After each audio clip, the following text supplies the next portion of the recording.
Yo voy a ir un poquito más centrada en concretar mi tema de si podemos insertar implantes en todos los pacientes. En la misma línea que han comentado mis compañeros respecto a las sinergias que debemos intentar generar en la medicina odontológica o la medicina integral, viendo a los pacientes como un todo, a hablar que el principal problema que tenemos actualmente es que como la odontología en su conjunto es una actividad privada, sí que tenemos dificultad de comunicación con la medicina pública, que es donde en realidad tienen la historia clínica del paciente con todas las medicaciones. Y esto nos influye directamente en saber tratar mejor al paciente, adecuándonos, primero porque el paciente siempre no nos cuenta la verdad, unas veces porque no sabe y otras veces porque se avergüenza, sobre todo en las medicaciones que hemos estado estudiando.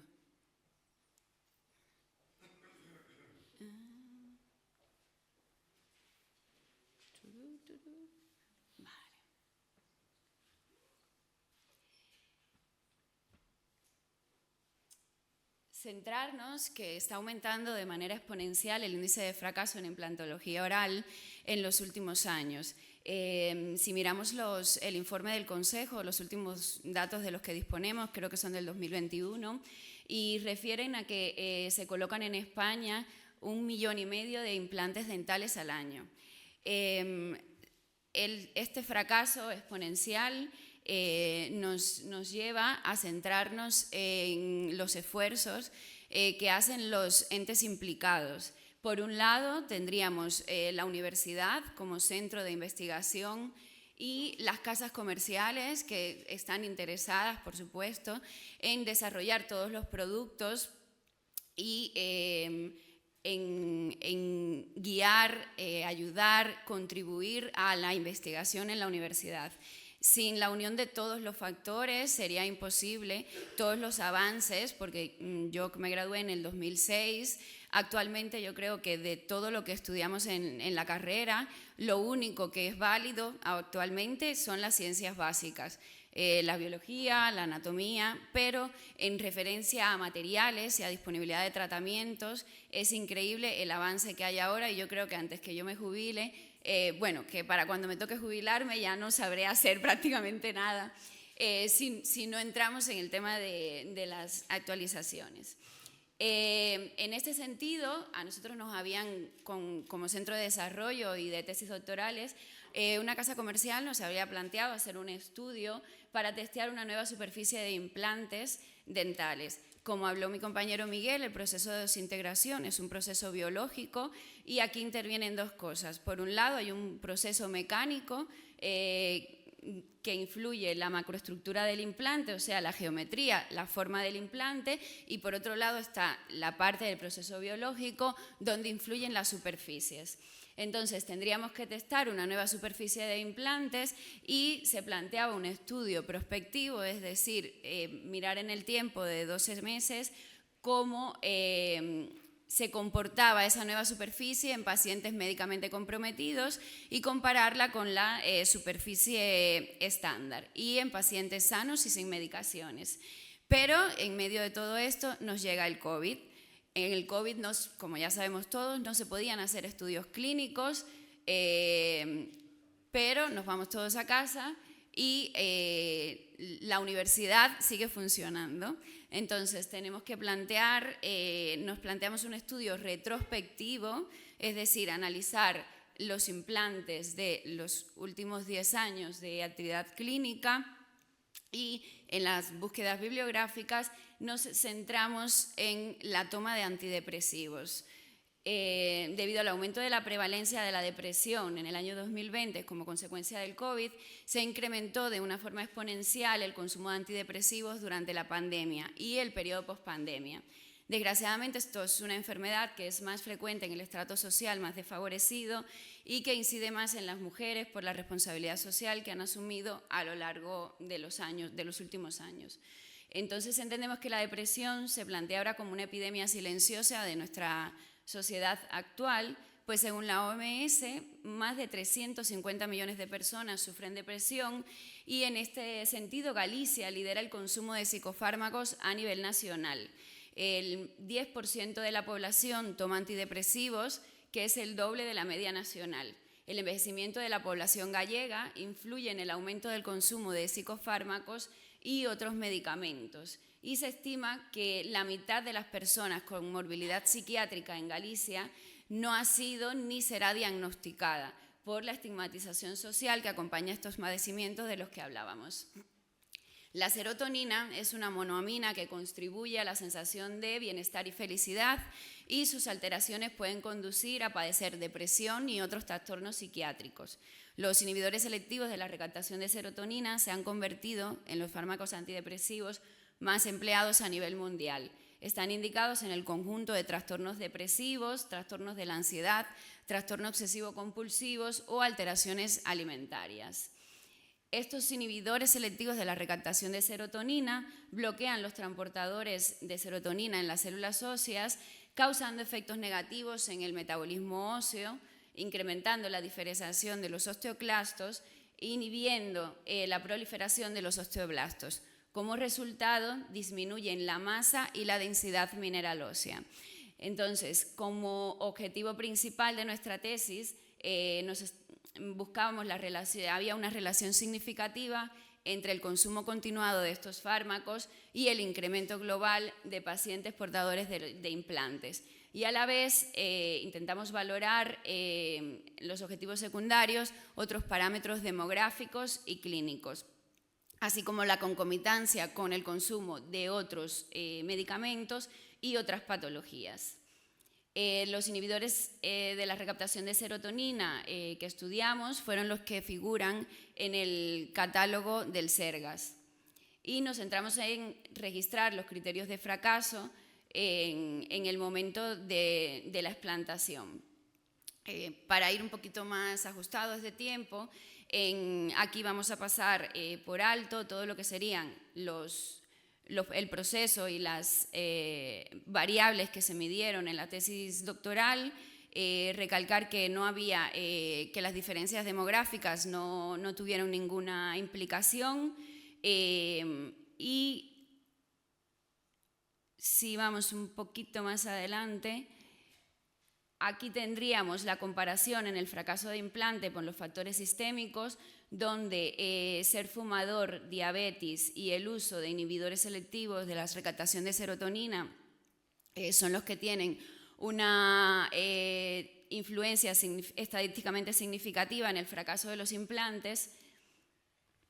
Se analizan las curvas de supervivencia para cada uno de los factores significativos y esta es la tabla final donde se muestran los resultados más importantes en los que tendríamos que centrarnos visualmente en dos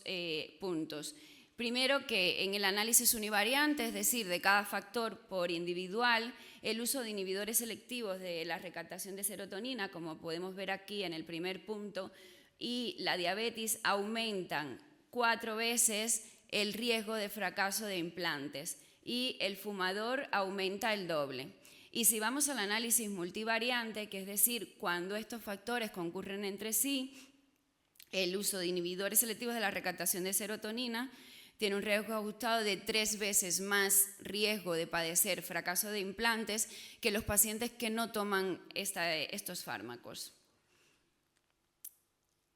Así que en la tesis concluimos que hay una relación estadísticamente significativa entre el consumo continuado de fármacos, inhibidores selectivos de la recaptación de serotonina y los pacientes portadores de implantes. ¿Cuál sería la evidencia? La tesis la presentamos en el 2022, recalcar que en el momento que empezamos el estudio había muy pocos estudios al respecto, pero en los años siguientes han ido saliendo más estudios, más revisiones. Aquí tenemos la evidencia actualizada con 3 estudios del 2023 que hablan del impacto también, confirmando nuestro estudio,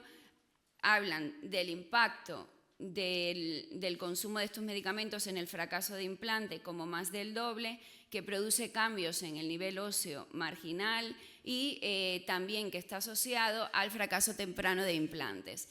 En este punto, destacar que también fue algo que encontramos en la tesis, que aunque no fue estadísticamente significativo, sí que se entiende como que en la fase inicial, o sea, para que nos entendamos, antes de que se coloque la prótesis, se formarían otros tejidos diferentes al hueso, tejidos en estos casos más fibróticos, que por eso incrementan el fracaso temprano de los implantes. ¿Cuáles serían las implicaciones clínicas a largo plazo? Si pensamos que la tesis la hicimos con datos previo a pandemia y vemos que en la pandemia aumentaron el consumo de estos fármacos, podríamos pensar, y con el aumento exponencial del fracaso de los implantes, que en los próximos años, si bien como se habla de que la periodontitis pues es la enfermedad crónica, que la perimplantitis y el fracaso ahora de implantes puede ser la próxima pandemia que nos encontremos, hablando un poco en nivel odontológico. Entonces, ¿cuáles serían las implicaciones clínicas y cómo mejorar el pronóstico de implantes en nuestros pacientes? Elena, esto fue lo más que conseguí hacer con inteligencia artificial. Entonces, si hacemos una pequeña revisión, vemos que los pacientes con depresión también está registrado que tienen bajos niveles de vitamina D. Y que hay asociación entre los niveles bajos séricos de vitamina D y los síntomas depresivos. Por otro lado, también se hacen estudios en pacientes con enfermedades crónicas y depresión donde los suplementos de vitamina D tienen efectos positivos, tanto en pacientes con enfermedades crónicas como en pacientes en edad geriátrica, que es otro grupo que es importante en el tratamiento con implantes. También existe evidencia sobre la vitamina D y la osointegración, tanto su impacto en general, con estudios de suplementación en vitamina D en humanos y en animales. En este sentido, buscamos estrategias para mejorar el pronóstico de los pacientes que toman inhibidores y aunque no se encontró ningún estudio que relacione directamente la influencia de la suplementación de vitamina D en pacientes que consumen antidepresivos, sí que podríamos planteárnoslos como estudios siguientes específicos. Porque normalmente hacemos lo que es una planificación quirúrgica cuidadosa y la selección del paciente. En estos casos, la medicación, podríamos hacer un enfoque específico de monitorización más cercana, tanto de monitorización de la integración ósea, como ajustar los protocolos postoperatorios, considerar los factores que son modificables, sobre todo cuando se potencian unido a diabetes y hábito tabáquico, y hacer intervenciones en la oseointegración, que se están planteando terapias que promuevan la actividad osteoblástica, así como terapias que disminuyan la inflamación. Estas intervenciones también podrían ir encaminadas a terapias farmacológicas de suplementación. En este sentido, hay empresas que están trabajando en desarrollar suplementos con multifármacos, donde incluyen, además de la vitamina D, coenzimas, otras vitaminas, pero tendremos que ser cuidadosos también un poquito, porque a veces sabemos que la farmacología, por un lado, nos abruma también la industria, lo mismo nos ayuda que nos abruma con productos. Entonces, si miramos los estudios que hay actualmente, se inducen a hacer una suplementación específica con vitamina D, prácticamente obligada en aquellos pacientes que ya tienen enfermedades inflamatorias, donde coexisten la diabetes y el tabaco, y también con suplementos de vitamina C y otros antioxidantes. Destacar que para nosotros lo más importante es intentar conseguir sinergias con el médico de cabecera, porque nosotros en cierta forma, aunque seamos una actividad privada, queremos ser o somos el odontólogo de cabecera, y la única forma es, a veces intentamos gestionar analíticas, para dar tratamientos más específicos al paciente y no tenemos un eslabón que nos falla. En ese sentido, a los médicos le pediríamos que nos ayuden para tratar más, hacer una actuación más holística o general en el paciente, en forma de no tratar una boca, sino tratar un paciente en general. Con este punto le doy el paso al doctor Javier Barbie, que nos va a hablar de los tratamientos multidisciplinares en la clínica dental.